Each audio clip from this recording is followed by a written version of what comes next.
મોરબી જિલ્લાના ટંકારા ખાતે મહર્ષિ દયાનંદ સરસ્વતીજીના જન્મ સ્થળથી ભવ્ય શોભાયાત્રા યોજાઈ।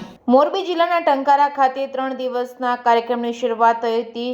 દયાનંદ સરસ્વતીજીની 200મી જન્મજયંતિને લઈને 3 દિવસીય કાર્યક્રમ યોજાયો। ઉજવણીની શરૂઆતમાં ટંકારાના મહર્ષિ દયાનંદ સરસ્વતીજીની જન્મસ્થળથી ભવ્ય શોભાયાત્રા નીકળી હતી। ટંકારા ખાતે આવેલ મહર્ષિ દયાનંદ સરસ્વતીજીના જન્મસ્થળ ખાતેથી રાજકોટ રોડ ઉપર આવેલા કરશનદાસજીના આંગણા સુધી ભવ્ય શોભાયાત્રાનું આયોજન કરાયું હતું। ભાવિકોએ યજ્ઞ જ્યોત તથા સત્યાર્થ પ્રકાશ ગ્રંથ સાથે વાતે ગાતે કરશનદાસજીના આંગણા સુધી પ્રયાણ કર્યું હતું। આ કાર્યક્રમમાં 3 દિવસ સુધી રોકાણ કરવા પધારેલ રાજ્યના રાજ્યપાલ આચાર્ય દેવવ્રતે શોભાયાત્રાનું ઉષ્માભર્યું સ્વાગત કરી અનુયાયીઓને શુભકામના પાઠવી હતી। શોભાયાત્રામાં તમામ ઉંમરના હજારો ઋષિ ભક્તોએ ભારે ઉત્સાહ સાથે ભાગ લીધો હતો। દરેકના આકર્ષક વસ્ત્રો જેવા કે પાઘડી, ટોપી, ખેસ વગેરેથી સમગ્ર વાતાવરણ સુશોભિત થઈ ગયું હતું। દરેકના હાથમાં ધ્વજ અને સંસ્થાઓ અને સ્થળોના બેનરો હતા।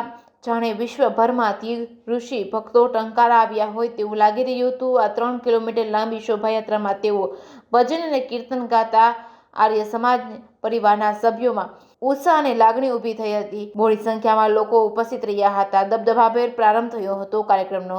Reporting by Shrikant Patel, Morbi.